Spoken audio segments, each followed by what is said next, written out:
Aquí tenemos hoy a Anton Chekhov, este escritorazo. Diríamos que el inaugurador de la literatura moderna, sin ir más lejos. Podemos decir que, según el crítico Harold Bloom, decía que Gorky, en sus reminiscencias de Chekhov, ¿no?, dijo que todo el mundo en su presencia tenía ganas de ser más simple.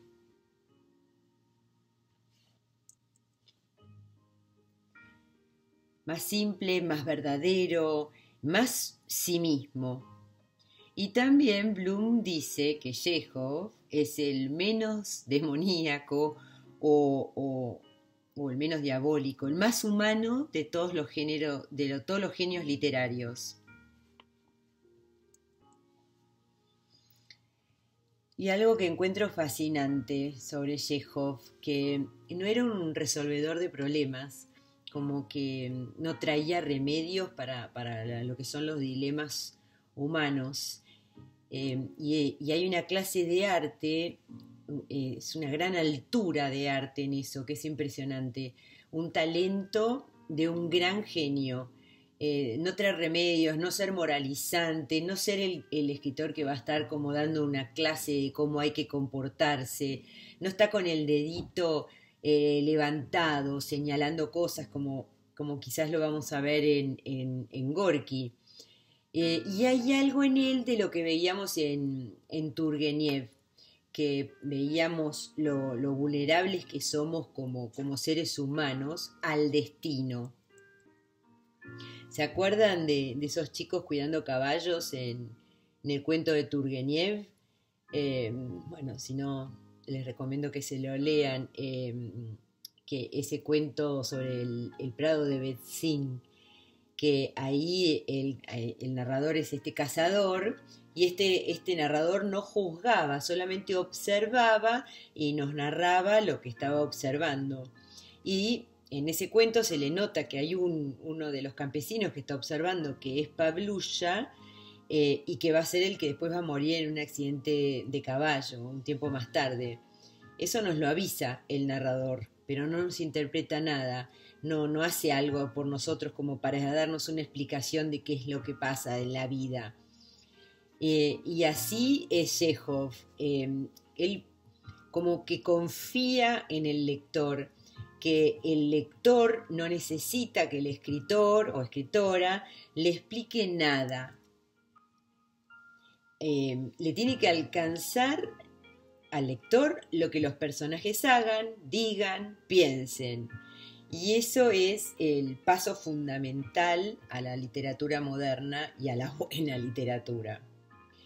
Bueno, sobre Anton Chekhov, el abuelo de él había sido un siervo, pero pagó 3.500 rublos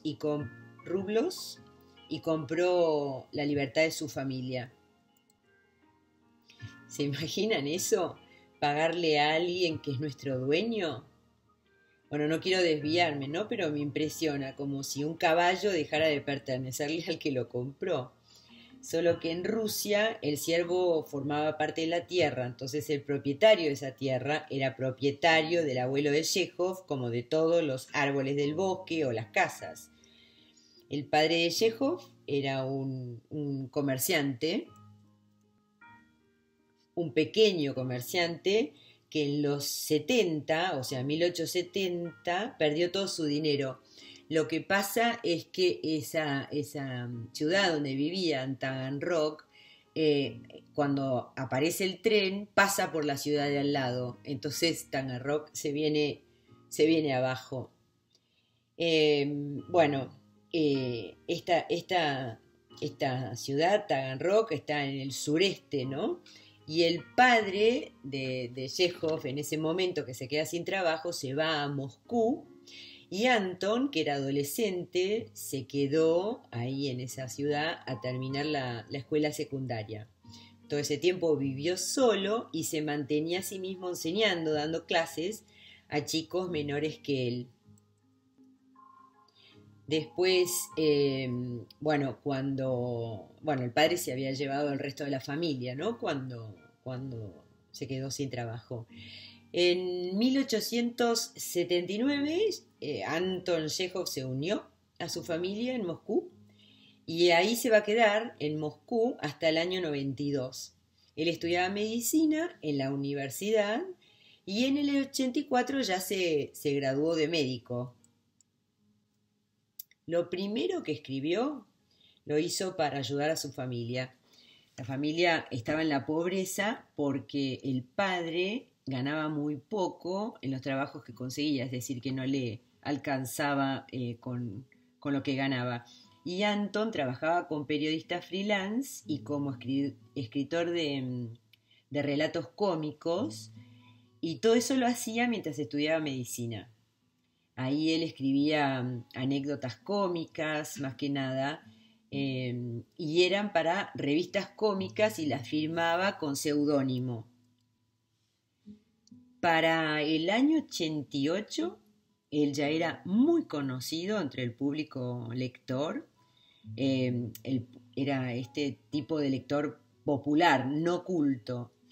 Y todo lo que produjo en ese momento, es decir, todos estos textos cómicos, es una obra mucho más voluminosa que toda la que va a escribir después. Y esos relatos cómicos se convirtieron en un género artístico. De hecho, parece ser que en Rusia hoy se lee ese Chekhov también como el que se lee en Occidente, como el escritor de textos serios, ¿no? Bueno, él igual al mismo tiempo en ese momento escribía textos serios y ese lado de su escritura fue ganando sobre el cómico, pero bueno, él era muy joven, esos eran sus años 20. Y lo primero que publicó como autor serio salió en una publicación de San Petersburgo y después en el 88, o sea 1888, logró publicar en una revista literaria líder. Y ya en ese primer relato publicado se puede percibir lo que va a ser su manera de contar una historia. Que, como decía, es el inicio de la literatura moderna, ¿no? Que además de no contar con este narrador moralizante que interpreta para el lector, que le explica todo lo que cuenta, en Chekhov, en vez de eso, sucede este famoso muestra, no expliques, que él después lo enseñó o cuando lo consultaban era sobre lo que él insistía, y después van a ser tantos escritores que van a tratar de escribir de esta manera, y menciono dos norteamericanos que son bien como icónicos en estos, que es Hemingway y Raymond Carver. Entonces, en mi opinión es la primera lección de todo escritor que se precie, ¿no? Esa forma de escribir sin que el narrador le explique al lector, que sería lo que sucedería en un libro conocido como los libros de playa, que está todo explicado, el lector no tiene que poner nada de sí mismo. Bueno, este primer relato, entre comillas, serio, ¿no? Es La estepa, y por ejemplo en ya el punto de vista no es omnisciente como venía siendo en el siglo XIX. Este narrador que Deus ex machina, el que sabe todo, bueno, no. Chekhov empieza a tener un narrador que va siguiendo a un personaje, que en este caso, en La estepa, es un adolescente que no entiende del todo lo que está pasando. Y bueno, es tan lindo cuando como lectores entendemos más que el personaje, lo que le está pasando al personaje. Y más impresionante todavía es el de 1889, que se titula Una historia aburrida, que es el estudio de la mente de un profesor de medicina.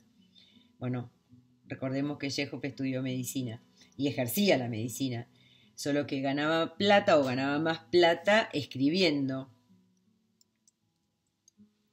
Este profesor de medicina se está muriendo y lo que les decía que es impresionante es que un autor tan joven como era Chekhov en ese momento penetrara tan profundo en la mente de este viejo profesor. Ese relato, junto con la obra de teatro Ivanov, son sus obras clínicas, entre comillas, porque son estudios o porque estudian la mentalidad o la mente, mejor dicho, enferma.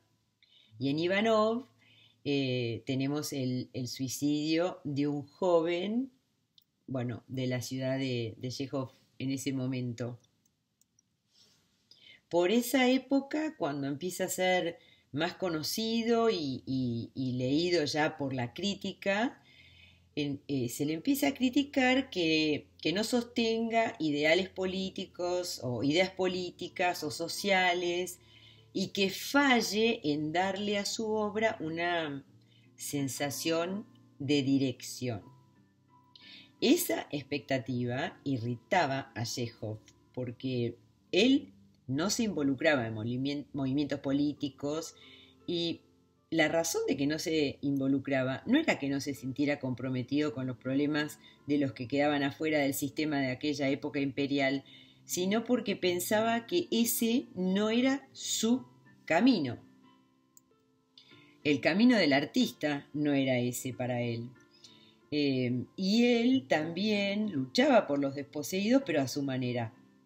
Ahora les voy a contar algo sobre eso, pero antes a él lo que más le importaba era la injusticia y toda su vida se alzó contra la injusticia, todo tipo de injusticia, y también lo hizo como escritor y de esta manera que les decía, mostrando lo que sucede, no explicándole al lector qué mal está todo lo que sucede. Es mucho más potente el mensaje así, cuando es el lector el que lo absorbe por sí mismo. Pero bueno, él antes que nada era un individualista y un artista, ¿no? Entonces sus protestas venían desde su obra y no porque se uniera a movilizaciones. Y en ese sentido, justamente por eso, no se sabe muy bien o no se entiende del todo qué es lo que lo indujo a hacer un viaje en 1890, un viaje cansador, peligroso, a la isla de Sakhalin, en el mar de Ojotsk, al noroeste del Océano Pacífico. Es una isla que Japón reclamaba, a donde Rusia estableció un penal. Bueno, él fue ahí y estudió la vida de los sentenciados que estaban ahí, del otro lado del Siberia, a 9.600 kilómetros de Moscú. Y el viaje era en barco, en carro, a caballo, bueno, y publicó el resultado de su investigación en una tesis. Pero bueno, ahí es donde él ya se enferma. Él va a morir muy joven, a los 44 años, y de tuberculosis, y ese viaje es el que se lo provoca. Bueno, después hizo un viaje a Europa en compañía de Suvorín, que era un hombre rico, dueño de un periódico, y también era el editor de muchos de los textos de Chekhov, era su editor, y esa amistad le restaba popularidad a Chekhov porque Suvorín era muy conservador. Bueno, esa amistad se rompió durante el affaire Dreyfus en Francia, y la razón fue la actitud que tomó el periódico de Suvorín, que Chekhov se puso del lado de Dreyfus. Si no escuchaste hablar de lo que fue ese asunto, fue un hecho muy resonante en Francia que sucedió en 1894, que se alargó hasta el 1906. y la controversia era sobre la culpabilidad o inocencia del capitán Alfredo Dreyfus, que había sido condenado por traición por supuestamente venderle secretos militares a los alemanes.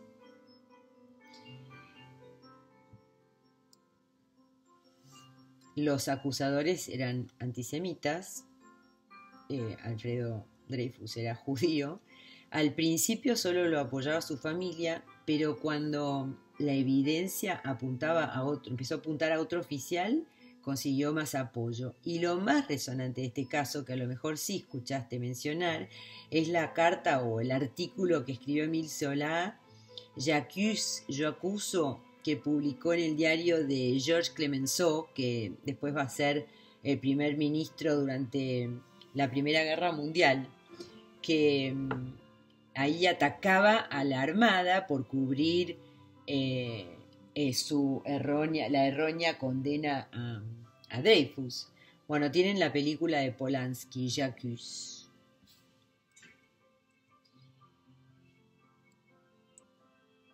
Las primeras colecciones de cuentos publicados como libros de Chekhov aparecieron en 1886 y 1887 y enseguida fueron aclamadas por el público. Pasó a ser uno de los escritores líderes, podía publicar en la revista que quisiera. Y empezó a vivir en Melinchovo, que era una casa que había conseguido por Suvorin, y ahí se instaló al volver enfermo de Jacques Halin.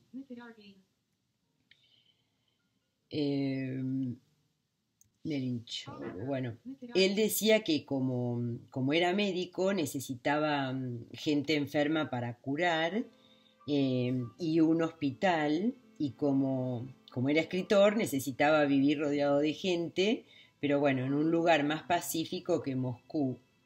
Y además mejorar su salud, ¿no? Bueno, hoy es una casa museo, como tantas casas de escritores, pero ahí a Melinchovo mudó a su madre, su hermana y su padre. No era lejos de Moscú, y bueno, ahí fue donde escribió la mayor parte de su obra, la obra más relevante, hasta que por la tuberculosis se mudó a Crimea. Bueno, también en Melinchovo pasó sus años más felices. Era independiente y disfrutaba mucho de poder proveer confort a sus padres y a su hermana, que era maestra. Ahí podían estar al aire libre, él podía trabajar en su propio jardín, recibir visitas, lo visitaban muchos amigos, y también parece ser que además, como era muy popular, también iban muchos fans a pispear, y que también parece ser que era una familia divertidísima, que hacían chistes, que el chiste era como el centro de la vida familiar. Y él era muy, muy activo, no solamente en describir, como les decía, la vida en su obra, sino también en transformarla, porque logró que se edificara el primer hogar de Moscú con una biblioteca, con sala de lectura, con auditorio y teatro, consiguió una clínica para enfermedades de la piel en Moscú. Eso lo hizo con la ayuda de un amigo pintor. También hicieron el Museo de Arte en Tangarok, que también la primera estación biológica en Crimea, y coleccionó o reunió libros para mandar a Jacques Halin. Otra cosa, construyó 3 escuelas para campesinos cerca de Moscú, un campanario, una estación de bomberos para campesinos, y le fascinaba la construcción, porque claro, la emancipación de los siervos fue en 1861, pero eran analfabetos, entonces, ¿qué podían hacer? ¿Cómo podían hacer para cambiar sus vidas? Y una vez él le escribió a Gorky que si cada uno hiciera lo que puede en su pedacito de tierra, que qué maravilloso sería nuestro mundo. Bueno, además parece ser que él mismo estaba presente y se ocupaba de dirigir las obras, es decir, no es que solo mandaba la plata, supervisaba la obra, supervisaba la compra de los materiales y lo mismo en su trabajo como médico, porque por ejemplo durante la epidemia de cólera trabajó él solo en su distrito que tenía 25 aldeas sin ninguna ayuda. También atendía enfermos pobres, los atendía gratuitamente, lo hacía en su casa. Y bueno, esta bondad personal suya se permea en sus textos y no como un mensaje didáctico, insisto en esto, sino como una como coloración natural que sale de su propio talento, esta cosa como bondadosa. Pero bueno, también insisto que porque en el momento en que escribía era adorado por los lectores rusos, es decir, que fue muy leído y reconocido en vida.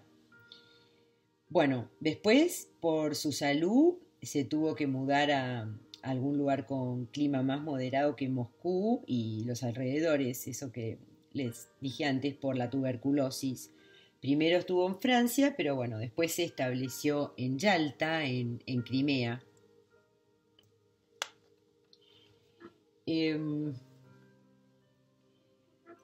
Entonces, con sus obras de teatro también le fue extraordinariamente bien.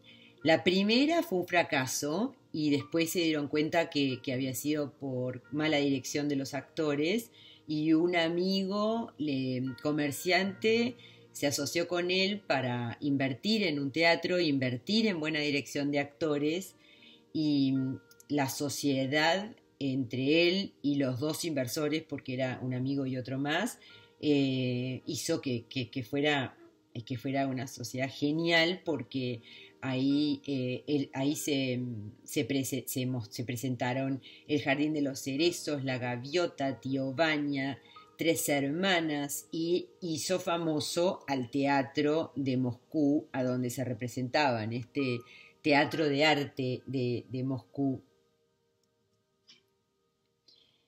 Y bueno, él se casó con una actriz, con Olga Nipper, se casó en el 1898, era la actriz de ese momento, y ella iba a visitarlo a Yalta después de que él se volvía después del estreno. Bueno, entonces, como les decía, bueno, murió de tuberculosis, murió solo en Baden-Baden, que a donde el médico le había dicho que estaba ya muy grave, que fuera ahí porque era el lugar donde mejor iba a poder estar, pero bueno, lamentablemente murió solo. Bueno, y ya que mencioné a Gorki, así como vamos a ver cuán didáctico es Gorki, Chekhov no, como les decía, muestra pero no expliques. Por ejemplo, si él escribe sobre un campesino, va a ser que hable el campesino, no va a ser que el campesino diga un discurso político, no va a ser que sea un símbolo de la lucha de clases, sino que sea un tipo verdadero, verdadero a lo que es él como campesino y como ser humano.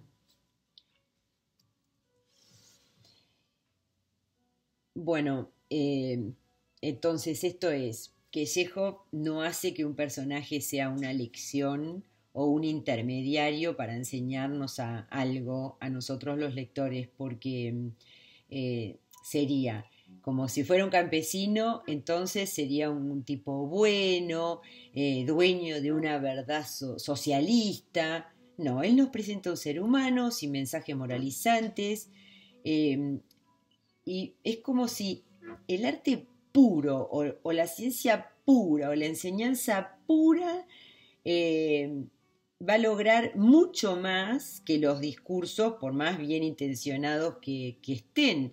Es, como les decía recién, es el lector que va a ver todo eso. Entonces, él los muestra a los personajes y ese verlos es mucho más potente que un discurso. Eh, bueno, entonces, esto hace que él sea el, digamos, primer escritor que va a confiar en lo no dicho, en lo que está ahí como palpitando entre las líneas, en lo que está sugerido, que es mucho más fuerte que cuando el lector mismo descubre el mensaje que está ahí. Es mucho más fuerte el impacto que tiene el lector. Bueno, insisto con eso, ¿no? Ahora otra cuestión, que bueno, Chekhov no escribía novelas, no tenía un enfoque a largo plazo, como que él percibía como trazos de vida humana aquí y allá, y los retenía el tiempo suficiente como para escribir un cuento. Los más largos son El duelo y 3 años, pero siguen siendo cuentos. Bueno, Nabokov dice de Chekhov que sus libros son lecciones sobre la literatura rusa.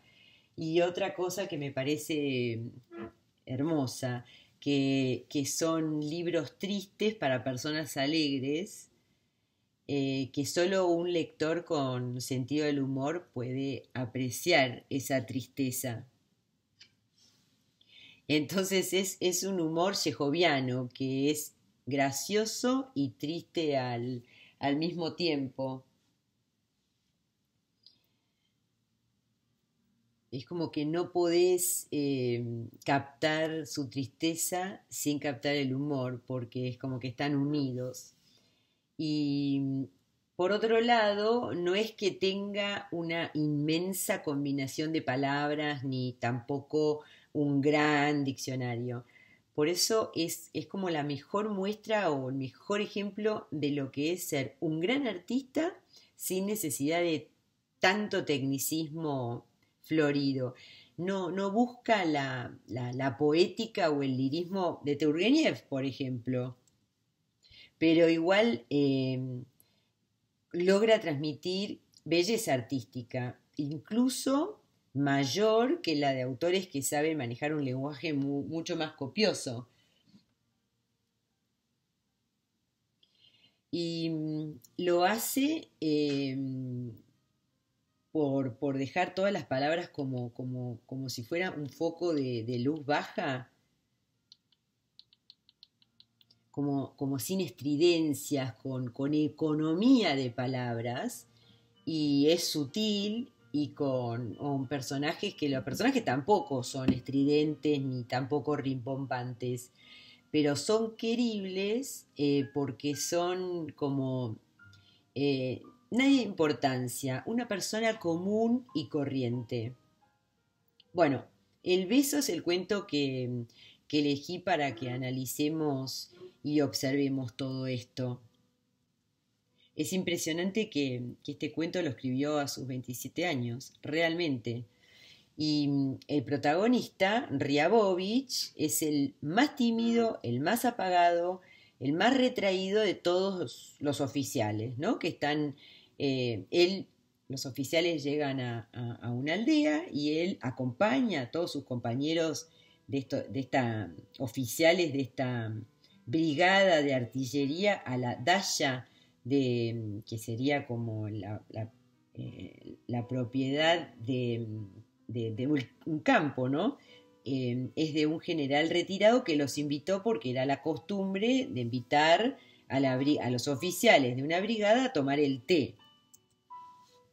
Y este Ryabovich en un momento está aburrido y sigue a algunos que van a la sala de juegos y ahí es el típico personaje que como que está de más en todas partes porque parece como que no en ningún lado puede como formar parte de lo que está sucediendo. Ahí están jugando al billar y parece como que lo chocan con esos palitos de jugar al billar Y entonces quiere volver a donde estaba antes, que era el lugar donde habían tomado el té, y se pierde tratando de volver al comedor y de repente entra a un cuarto oscuro y ahí tiene una aventura, porque una mujer que lo toma por su amante, lo besa y después sale corriendo, como que hace una exclamación como de impresión de que se equivocó y sale corriendo en el momento que advierte el error. Todo esto a oscuras.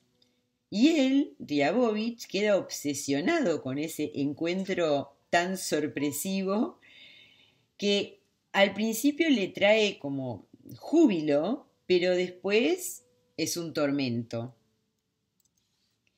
Ryabovich se siente enamorado de una mujer y que nunca la vio, es decir, no sabe quién es, y nosotros sabremos que encima nunca más la va a volver a ver, ¿no?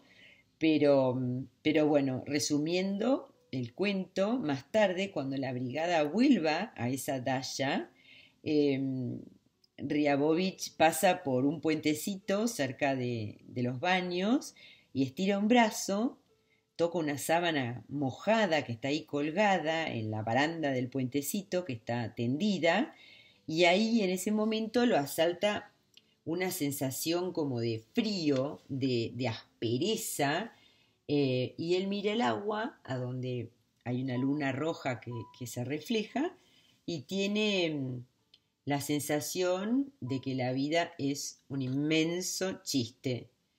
Es más, ese es el momento en el que dice qué estúpido que soy, pobre tipo. Y cuando el cuento cierra, los demás oficiales vuelven a esa casa, pero él se queda solo en su cama, porque es como así como con el beso él había como subido a un lugar se había transformado muchísimo por ese beso y se había empezado a pasar por todo ese momento como de fantasía, de ilusión, de darse manija. Este sería como el momento como del roce de la sábana, sería como el antibeso, sería el momento de la caída de toda esa ilusión en la que había estado durante 3 meses, porque el cuento empieza en mayo y termina en agosto, es decir, que empieza en primavera y termina en verano. Estos son los dos momentos que destrozan a Ryabovich. Uno por llenarlo de ilusión y el otro por darse cuenta bien de quién es, porque la felicidad y la esperanza, por más irracionales que sean, son más fuertes que la desesperación, pero son más perniciosas, porque es como si el evangelio de Chekhov sería: vas a conocer la verdad y la verdad te va a desesperar. Solo que esta genialidad melancólica parece insistir en ser alegre. Pero bueno, Ryabovich piensa que su destino está trazado, ¿no? Pero tiene esta gran sorpresa, ¿no? Que no está para nada. Es lo que pasa con Chekhov, que el destino nunca está trazado. Siempre va a venir una sorpresa que lo va a transformar, porque lo va a transformar. Primero lo va a sacar el beso de ese como entumecimiento. Hay un momento bellísimo que muestra la economía de las palabras con las que se maneja Chekhov. Es que cuando entran a tomar el té, después de tomar el té empiezan a bailar, y él está mirando a los que bailan y le da mucha impresión que los hombres puedan agarrar a las mujeres de la cintura, como un atrevimiento, y él mirando dice que nunca en su vida había tomado así de la cintura a una mujer honesta. ¿No es genial eso, que con esa economía de palabras tenemos, con 3, 4 palabras lo tenemos pintado a Ryabovich? Sabemos cómo es decir, hasta ese momento, hasta ahora que le va a pasar lo del beso, era un tipo que pasaba por la vida sin pena ni gloria, es decir, quiero decir con esto como que sin rozarla a la vida. Por eso es hermoso también el momento en el cual roza la sábana, porque ahí va a ser el otro momento, el antibeso, que va a ser el momento en el cual él va a saber de sí mismo, se va a conocer. Antes no sabía, él no, como que no se daba cuenta, miraba todo y no era consciente de que él estaba fuera de todo o de que eso es algo doloroso, no ser protagonista de la propia vida. Y después va a estar en otro lugar, se va a caer, va a haber caído en la cuenta con ese roce de que él había estado ilusionado, es decir, que estaba en una fantasía que no corresponde a su vida, y se va a dar cuenta, va a captar cuál es esa vida. Y son todas esas cosas que, como les decía, Chekhov nos las muestra. El narrador de Chekhov nos muestra todo esto porque nos cuenta todo lo que va pasando con acciones, con algunos pensamientos, siempre desde la perspectiva de Ryabovich, que es el protagonista del cuento, pero todo esto lo tenemos que ir como deduciendo nosotros, como intuyendo nosotros o captándolos entre las líneas, ¿no? Entonces, ¿cuál va a ser el destino después de Ryabovich? Nosotros no lo vamos a saber porque acá en este cuento no está, porque en Chekhov no va a estar el final, entre comillas, porque es como decir que acá se terminó algo, como colorín colorado, este cuento terminado. No, la vida termina con la muerte, no termina acá. No sabemos cuál va a ser el destino de Ryabovich. Está fuera del cuento. Así que leyendo a Chekhov parece verdad lo que dijo Gorky, de que en su presencia uno tiene ganas de ser más simple, más verdadero, más uno mismo, porque por más doloroso que sea lo que aprendió de sí mismo Ryabovich, está como mucho más cerca de conocerse a sí mismo, de saber quién es él. Y bueno, ese sentido de Gorky también, de que nosotros nos quedamos con la sensación de ser mejores personas, esto es más en sentido estético, ¿no? que moral. Por eso en esto es impresionante que este cuento sea uno de sus cuentos tempranos, que lo escribe tan joven. Pero bueno, decíamos entonces que este cuento empieza en mayo, es primavera, es una aldea de provincia. La casa a la que son invitados es la aristocracia terrateniente, a la que le importan mucho los códigos de conducta. El dueño de casa, von Rabeck, se quiere matar de que tiene que invitar a los oficiales de la brigada, pero lo hace, no le queda otro, tiene que como que cumplir con estos códigos.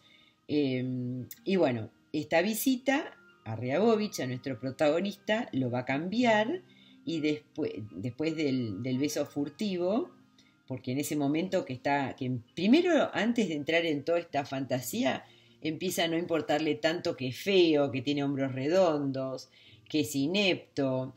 Es genial porque hay una coincidencia en Chekhov que cada vez que quiere mostrar a alguien, un hombre que es feo, le pone hombros redondos. Y también le pone esos bigotes así como muy estirados, muy hacia los costados, muy rusos. Bueno, y después empieza a vivir esta fantasía, entonces, esa fantasía romántica que se pone a especular quién de las mujeres en la mesa de comedor podría haber sido la del beso. ¿Será la de Lila? Uy, que sería mejor que fuera la cara de la de Lila, pero con el cuerpo de esta otra. Y esa noche se duerme envuelto en fantasías. Y después, al final, en agosto, al final del cuento, ya es verano, acá pasa, preparándonos al momento antibeso, le pasa que le cuenta lo sucedido, porque ya no aguanta más todo este tiempo, 3 meses con toda esta manija en la cabeza, y le cuenta a sus compañeros lo que le pasó, esta historia.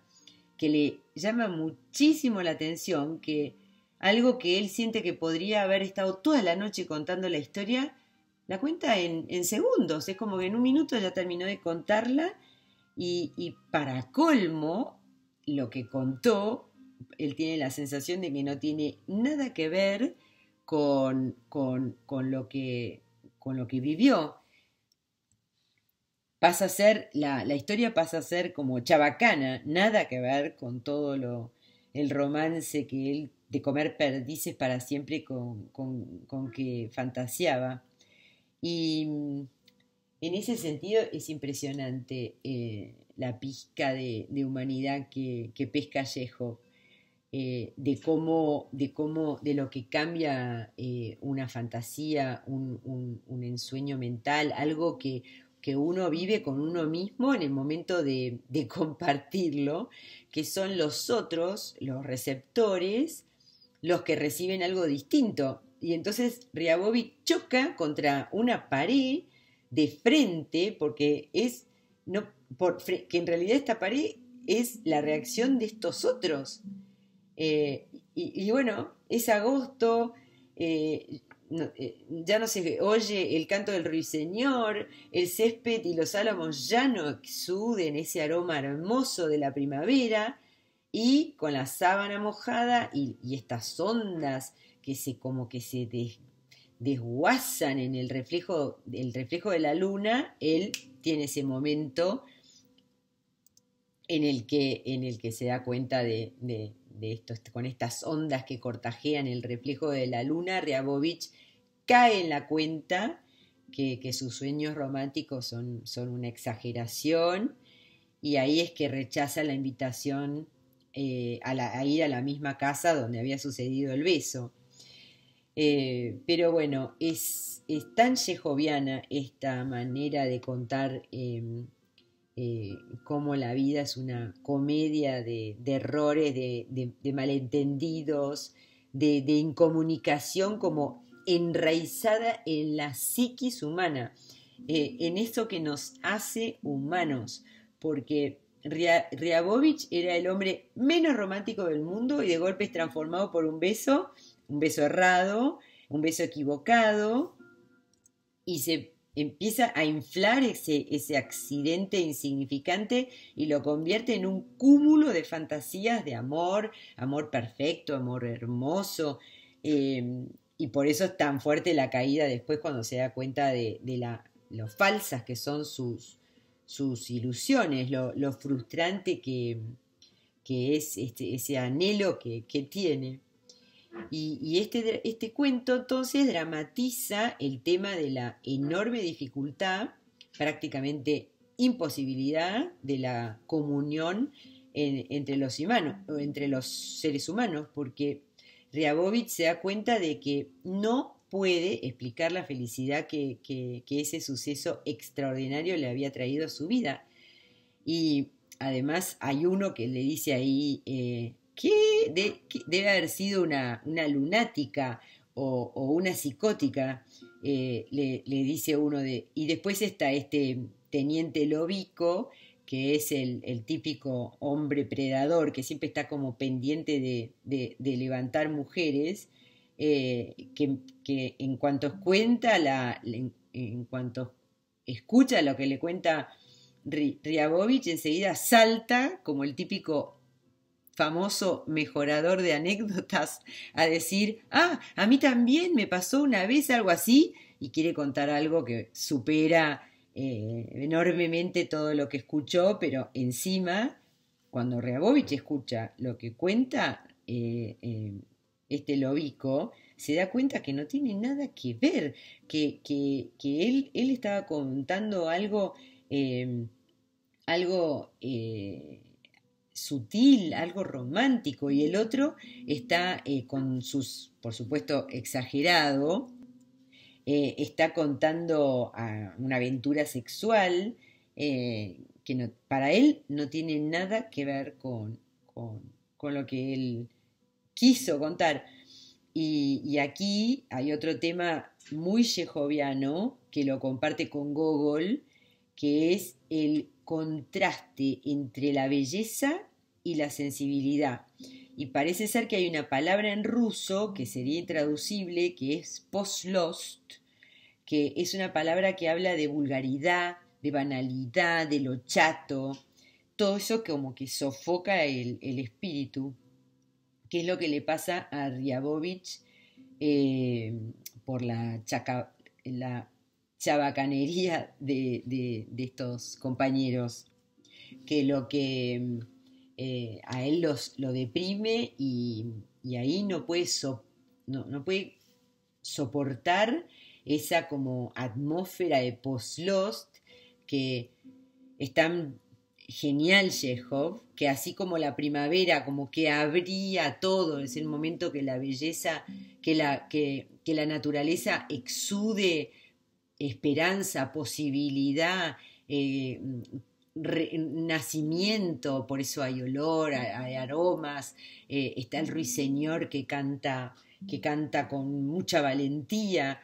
Llega el verano y es este atmósfera así de post-Lost, de algo agobiante, de algo, bueno, chabacano, ¿no? Y él ahí se da cuenta de que estaba aferrándose a un sueño imposible.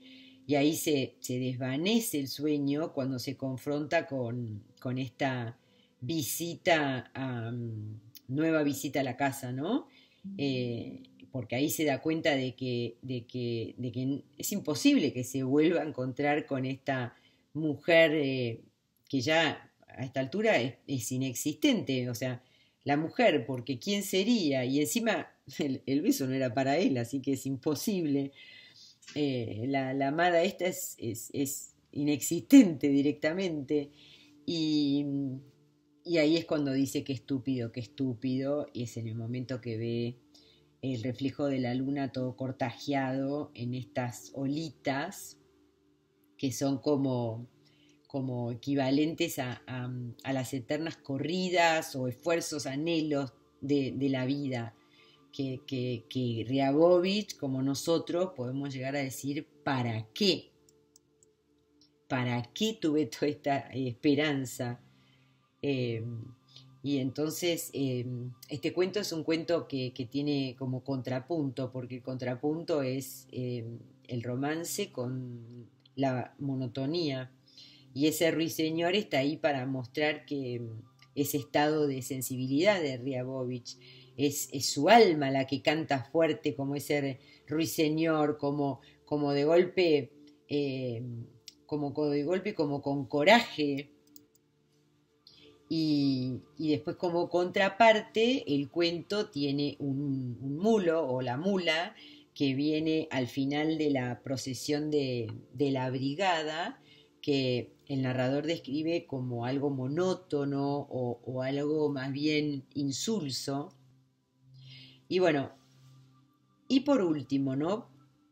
Y clave para este análisis, clave para cualquier otro análisis, pero aquí es muy importante reparar en este narrador, que es un narrador en tercera persona, pero sobre Ryabovich, sobre el protagonista. Está sobre él, lo sigue a él, pero como desde una cierta distancia, desde un lugar como de observación, como si no interfiriera directamente en lo que hace, en lo que piensa, como si fuera una camarita que lo sigue, que lo observa, y observa lo que piensa, observa lo que siente, y también observa lo que Ryabovich mismo observa. Y este narrador, que es muy moderno, porque el narrador decimonónico, el narrador del siglo XIX, el narrador de Tolstoy, es el narrador, como dije al principio, el narrador que todo lo sabe, que entonces tiene como una verdad para transmitirnos, es la única verdad. En cambio, Chekhov nos está mostrando la verdad según, en este caso, Ryabovich, según la subjetividad o la percepción que tenemos cada uno de la vida, que no es única, sino que es de cada uno, es decir, de alguien.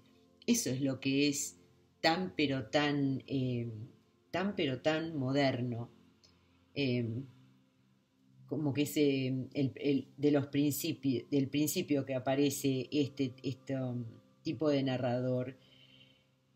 Y además, en este tipo de narrador, suma a ese efecto que nos produce leer a Chekhov, que la vida es multifacética, que es imposible conocerla del todo por más que los humanos tratemos de hacerlo, porque nuestra inteligencia nos urge que tratemos de conseguir claridad. El narrador Deus Ex Machina, el narrador de Tolstoy, parecería que sabe de qué se trata ese misterio. En cambio, después de leer a Chekhov nos quedamos con esa sensación de que no es posible, de que nuestra inteligencia nos lo pide hacer, pero no, claridad no es algo que conseguimos. Eso además misterioso nos llena de angustia y Chekhov, por eso Chekhov no nos va a mostrar personas con actitudes predecibles, porque nada es típico o un estereotipo, que sería lo que hace una inteligencia que necesita ordenar, organizar, rotular, como decir, alguien es de una manera, como este tipo de persona. No, Chekhov nos muestra todo lo contrario. Todos somos seres contradictorios. Entonces, Chekhov nos ilumina esto, nos lleva como con una linterna que apunta a detalles pequeños, a pequeños gestos, y entonces todos sus cuentos son como una constelación de existencias comunes y silvestres, contadas con sutileza, y nunca, insistí bastante hoy, va a suceder que nos va como a moralizar.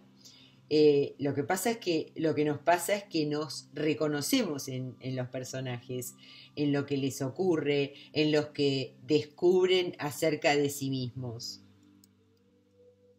Y después, por otro lado, o rara vez, sus cuentos van a tener un final así como contundente, dramático, epifánico. Son están como abiertos a que nosotros cada uno pensemos qué es lo que pasó aquí, qué es lo que le va a pasar a este personaje, qué es lo que descubrió este personaje. Todas cuestiones que van a cambiar, ¿no? Según, y por eso son tan maravillosos como para analizarlos. Y por todas estas razones es que Chekhov ha influido en tantos autores del siglo XX, y que, por ejemplo, influye en que los autores piensen ¿qué es materia para un cuento? Que sí, que no, ¿no? Porque para Chekhov todo era materia para un cuento. Parece ser que él decía, déjame un cenicero sobre la mesa y mañana te escribo un cuento sobre el cenicero. Y todo esto es porque como si él tuviera el talento de conocernos, como conocer más de nosotros mismos, que quizás nosotros mismos al leerlo descubrimos leer un cuento de él descubrimos cosas de nosotros mismos. Bueno, entonces sus cuentos finalmente no son cuentos difíciles de leer, pero sí demandan de nosotros como lectores. No son cuentos para leerlos rápido, y sí son cuentos para releer. Y no le tengan miedo a esta cuestión, el tema de releer, porque es algo que quizás no estemos tan acostumbrados, pero muchas veces leer por segunda vez un cuento que nos guste mucho o que nos dejó un poco perplejos quizá, Es realmente muy impresionante cómo podemos quizás disfrutarlo mucho más en la segunda lectura. Así que este es un autor que me fascina, que los invito a que lo disfruten y que lo hagan en un momento de tranquilidad, no en un momento con muchas cosas en la cabeza. Pero lo bueno es que, bueno, como son cuentos, se pueden leer de un tirón y eso permite. Son cuentos para leer en un transporte público o en la sala de espera de un consultorio. Pero son para leer con tranquilidad, no con, o si no, de leerlo una vez y si nuestra mente se vio como muy invadida por pensamientos de nuestra vida cotidiana, leerlo de nuevo quizás más tarde, en un momento que sí consigamos mayor tranquilidad. Y también los convido a que lean este tipo de autores con un lápiz en la mano y hagan pequeñas anotaciones en el margen. A mí me gusta ver esto como si fueran conversaciones que tenemos con el narrador o a veces también quizás con el propio autor o autora. Bueno, muchas gracias. Aquí terminamos hoy y los espero en la próxima.